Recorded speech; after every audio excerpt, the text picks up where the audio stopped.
Hi, everyone. Judge Andrew Napolitano here for Judging Freedom.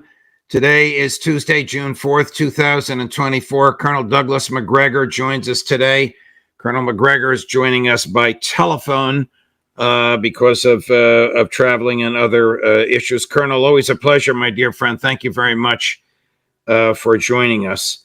Since last we spoke, the United States and the West have been unambiguous in their public announcements about permission for the Ukrainian military to utilize Western offensive weaponry to land in Russia. And obviously, there are Western personnel participating in this. The Russians have been unambiguous in warning the Americans and the Western Europeans of the likely consequences of this. In your view, how dangerous is this decision by President Biden and other Western leaders to allow and to announce publicly that they're allowing the use of their offensive weaponry to attack Russian facilities inside Russia? I would say that we in the United States and our allies in Western Europe are in very grave danger of sliding into a collision with Russia that could result in more than just a high-end conventional conflict. It could actually escalate to the nuclear level. And we have not seen anything like this, certainly since 1963, when, of course, we were infinitely better prepared and better equipped to deal with it. Today, we are not. And this is a very dangerous point in the history of the United States and Western civilization. Colonel, is the mainland of the United States, am I in New Jersey or others on the East Coast of the United States in jeopardy as a result of this decision by President Biden and its likely execution by the whatever remains of the Ukrainian military? Yes, I think we have to assume that if we continue down this path of attacking Russia, that we could easily end up in the crosshairs of Russian forces.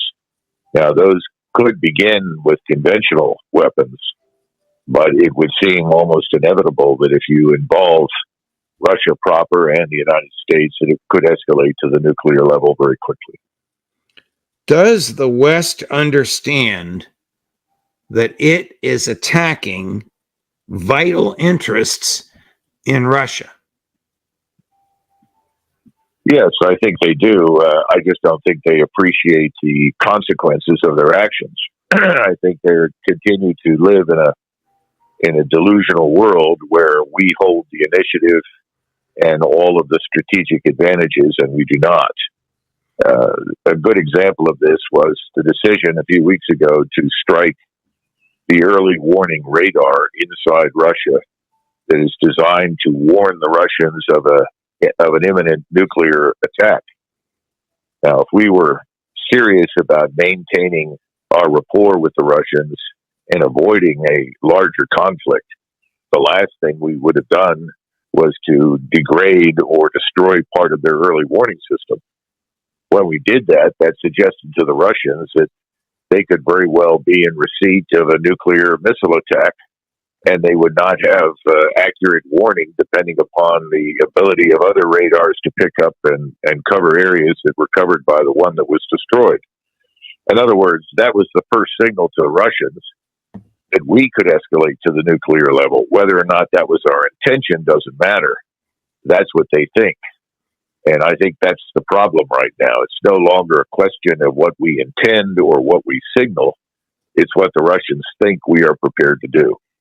Well, why is the West suddenly, at least to me, please reject my terminology if you don't accept it, Colonel. Why is the West suddenly so desperate? I understand Joe Biden and his fanciful wish to get reelected in 6 months. Why is the rest of the West going along with this? It's so risky. It's so antagonistic. It's so, I'm going to use a phrase that Foreign Minister Lavrov used, and we'll play him in just a minute. It's so poking the bear. Well, I think you're dealing with a class of politicians, both in Western Europe as well as in the United States, who are part of a larger globalist class that sees its power in jeopardy. We have many governments in Europe that I doubt very seriously will last much longer because of the enormous damage that their governments have done to their own people. As a result, not just of Nord Stream 2, but all of these sanctions that have backfired badly, caused higher unemployment, and ruined much of the scientific industrial capacity in Europe. We have a similar situation here in the United States.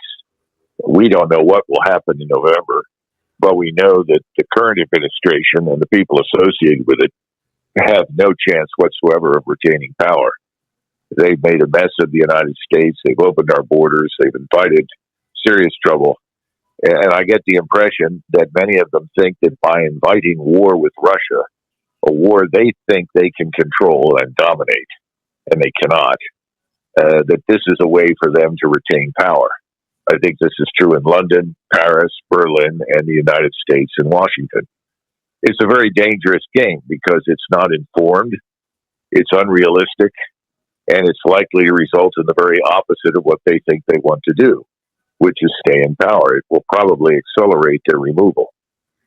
Is the United States prepared to put troops on the ground in Ukraine to resist the Russian onslaught? And if it thinks it is prepared, what is the likely outcome of such a confrontation?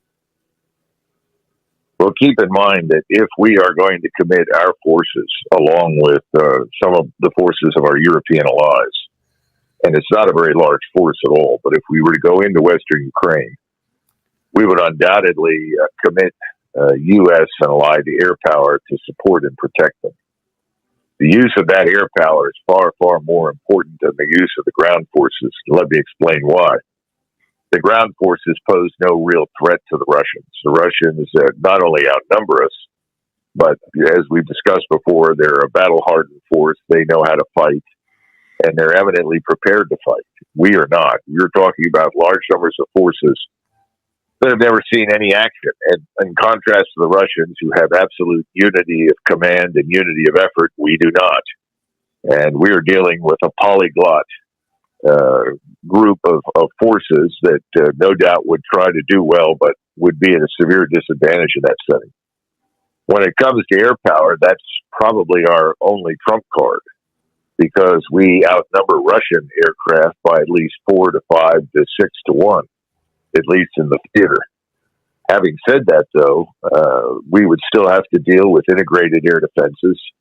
Overcoming them will not be easy, and that also presupposes that the Russians will sit there and allow us to commit our air power. The reason I bring that up is that we have a large number of F-15s. If F-15s take to the air, the Russians know that they are nuclear capable. And several times in the past, President Putin and others have pointed out that the F-15 can carry nuclear weapons. That may lead the Russians to conclude, if they see large numbers of F-15s, that they are carrying nuclear weapons. That then would probably precipitate the use of tactical nuclear weapons by the Russians, potentially against airfields and locations where the F-15s are flying from. That then escalates to a new level. In other words, there are so many unknowns about what we are really going to do and what we really intend, that the Russians may be inclined to take no chances. Why would you wait for F-15s to drop nuclear weapons on you when you can launch missiles that carry tactical nuclear warheads and effectively eliminate not only logistics bases, but airfields and airports from Finland and Sweden all the way to Romania? And that could happen. Now, they could use large numbers of conventional warheads as well. But I'm just pointing out that if you're a Russian and you're looking west and you see the F-15s in great numbers, you may conclude they're carrying nuclear weapons. That's why this entire proposition of trying to rescue the Ukrainian puppet regime in Kiev, which is dead, whose population doesn't support it, whose soldiers won't fight for it anymore, is a terrible, terrible mistake. Colonel, is aside from America's hegemony, is there any moral, political, or military justification whatsoever for the U.S. and Western entry at this level, at this magnitude, at this offensiveness in the military configuration in Ukraine? No, but keep in mind that both Americans and Europeans have been treated to a steady diet of lies about the origins of this conflict. I mean, even now, if you read in Western newspapers or media, they repeat the big lie that the Russian invasion or intervention in eastern Ukraine was, quote unquote, unprovoked. You and I and Dr. Mearsheimer and a host of others have tried to explain repeatedly that nothing could be further from the truth. This is also something that Prime Minister Orban in Hungary has tried to explain, and other heads of state, the President of India, the President of China, and so forth. We did everything we could to goad the Russians into attacking, and they ultimately attacked because they were afraid if they didn't, they would face a very serious threat from us in eastern Ukraine. And now you have all the evidence in the world that they were absolutely right, from the biolabs to the missiles to the buildup of the Ukrainian army into a ferocious force that was designed for one thing and only one thing, to attack and kill Russians. All you have to do is listen to members of the Senate and people in the White House tell you what a wonderful bargain this war has been because it kills Russians. Well, in truth, perhaps 50,000 Russians have been killed, but over 600,000 Ukrainians are dead as a result of this war. So this whole thing has been an utter fiasco. But to admit that it's been a fiasco is an impossibility for Washington, because then the larger lies will collapse like a house of cards. And they know, the politicians, that is, know in Western Europe and the United States, that they will not survive the collapse of those lies. Colonel, here is Sergei Lavrov, the Russian foreign minister, just 2 days ago, addressing what Tony Blinken, his American counterpart, had revealed with respect to American weaponry being given permission to reach Ukraine, reach Russia, cut number one. We have shown that we will not put up with this, and that we will not allow Ukraine to be used as a direct threat to our security, as an instrument for the destruction of everything Russian on historical Russian lands. They did this for more than 2 decades, or even 30 years, immediately after the disappearance of the Soviet Union. Their goal was to destroy everything Russian, from the language to the government in this territory, which they wanted to take for themselves. And they were counting on it. But as always happens, if they wake up the Russian bear, then our people have united like never before. These are not empty words. We saw this during the Russian presidential elections. The Nazi regime continues to use Western weapons to attack civilian targets, towns, and cities. I assure you that they will not be able to cross this line unnoticed. They will not be able to cross this line unnoticed, and beware waking up the Russian bear. Could he have been any clearer, Colonel? Well, just 2 to 3 days ago, there was an attack with hypersonic missiles. I don't know if they were Kinzhals or Iskanders, and they struck a target right outside of Lvov, within a few miles of the Polish border. The target they struck killed an estimated 100 or more people of a group of 300. That included NATO officers as well as Ukrainian officers. We, of course, have not admitted to the numbers of U.S. military personnel killed on the ground in Ukraine. including at least one U.S. Army general. We've kept all of this quiet because it's part of the big lie that we're not doing what we're doing. But that target was chosen to demonstrate three things. First of all, the Russians know what's happening in Ukraine. They know where we are. They know where our allies are. They know where what's left of the Ukrainians is located. Secondly, they wanted to signal that not only did they know it, but that they could destroy it. And then finally, they used hypersonic missiles that operate at 10 times the speed of sound to demonstrate conclusively that we cannot shoot any of it down. We still have large numbers of people harboring illusions about that. And even the British, in a report published by RUSI in London, which hasn't been very truthful or helpful lately, did point out that right now with the air defense capabilities that we have in Europe, not just ourselves, but also the Europeans, that we can protect at most only 5% of the infrastructure committed to military use in Europe. We can't protect our own infrastructure. The forces we have on the ground are too small, too vulnerable. And the air power we have, though very large, still has to fight its way through and will potentially signal what I mentioned before, the potential use of nuclear weapons against the Russians. He's saying that we're not going to wait around to find out what it is that you really want to use against us. Right. What he is saying is, if you move in these directions, we will attack you decisively, and you will be at war with Russia. And I think we have to assume that that will inevitably also at some point include China. There is no incentive for anybody to sit around now and wait for the United States or its surrogates to attack them. Those days are over. Here is another statement from Foreign Minister Lavrov. It's a full screen, so we're posting it, and I will read it for you. He said this last week on Thursday.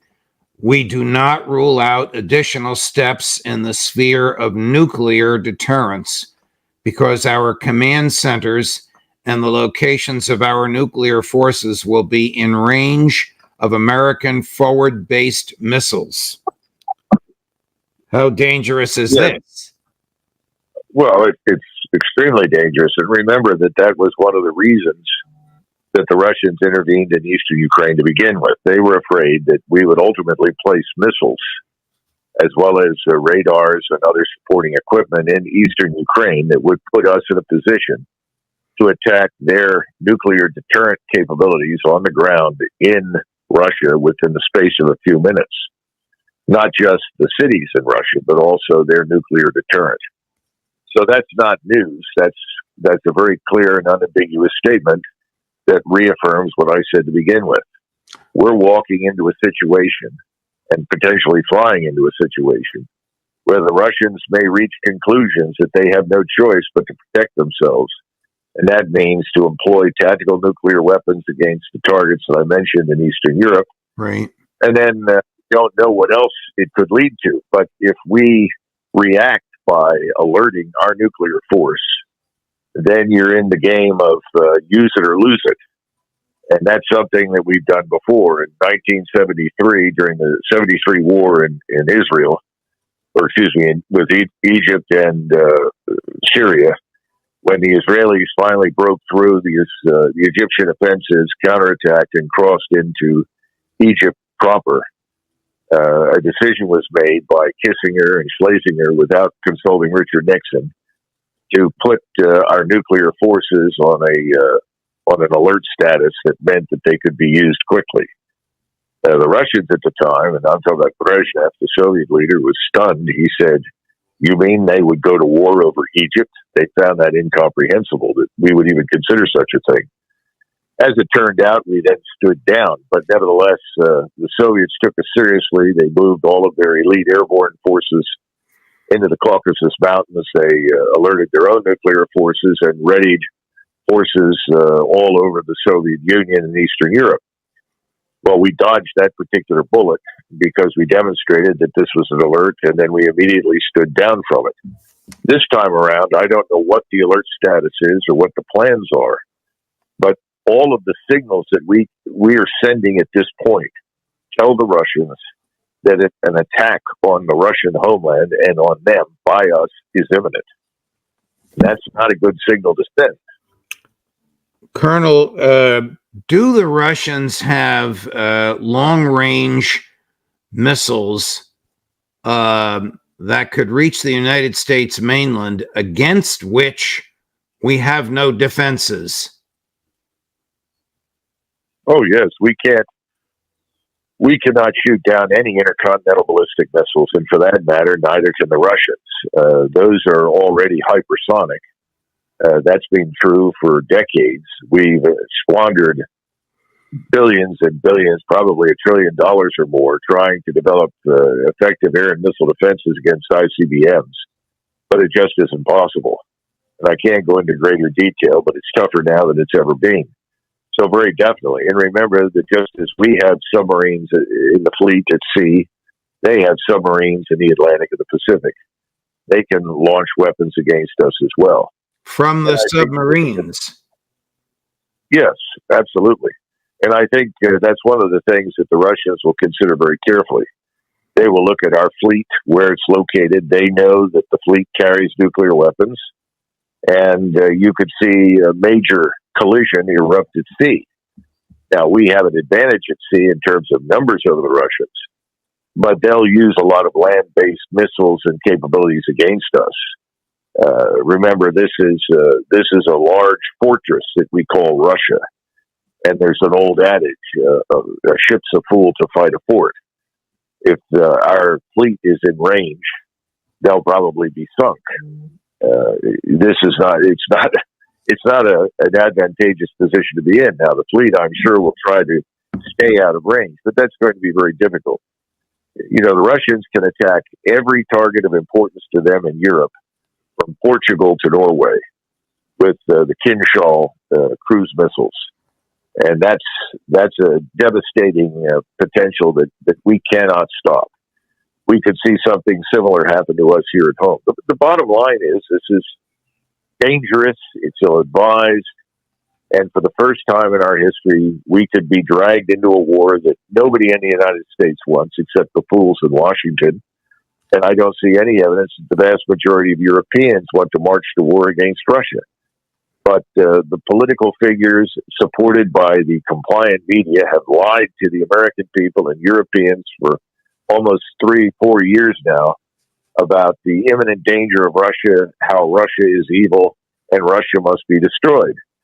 That's the problem. And you would think at this point, large numbers of Americans and Europeans would have learned just how routinely the media passes on lies to us that are simply untrue and dangerous. But it doesn't appear to be the case. There's still lots of people who believe that nonsense. Lots of people who believe that we should hate Russia, hate Russians, despise President Putin, and use whatever means available to drive him from office. While all this is going on, Colonel, as far as you understand, is it still true that there is zero diplomacy between the United States and Russia? Nobody talks to anybody in the higher echelons of the State Department and the Russian Foreign Ministry? Well, I don't know that there are not back channels through the intelligence community, very secretive and very secure, that would allow someone like Ambassador Burns to talk directly to someone in Moscow. The problem is that the Russians have been lied to so frequently by us. And you recall the admission that the Minsk Accords, which was designed to address these inequalities before the law for the Russians living in eastern Ukraine and to effectively ease tensions and demilitarize the conflict, was really a ruse just to buy time to build up the Ukrainian army that much further for attacking Russia. The Russians have been lied to too many times, and I'm not sure that they believe very much of what we say privately, let alone what we say publicly. However, they do look at what we're doing with the forces. The Russians pay less attention to what is said than they do to the intention that is signaled by the way we are organized, structured, and prepared to fight. Got it. And we are very than our orientation right now. And that offensive orientation could precipitate the war that we don't want, don't need, and should avoid. Colonel, I want to ask you before we go one or two questions about, excuse me, the latest in Israel. But before we do, I would like to play President Putin's warning to NATO of May 28, just a few days ago, and ask for your comments on it. There's an English translation. Representatives of NATO countries, especially in Europe, especially in small countries, they should be aware of what they are playing with before talking about striking Russian territory. In general, this constant escalation can lead to serious consequences. On top of that, you and I both saw a clip over the weekend, I believe it was by a Russian academic, saying that if the Russians wanted to, they could wipe out Poland and the Polish people in about 30 minutes. Your thoughts? Well, President Putin is talking specifically about Finland, the Baltic states, yes, Poland, and probably Romania. Those are the launch pads for U.S. aircraft, launching pads for potential missile strikes. And he's just telling them that if you participate in this and you support this and you provide the Americans with their access to launch these attacks against us, you risk being annihilated. That's very simple. And this is not a threat. This is a promise.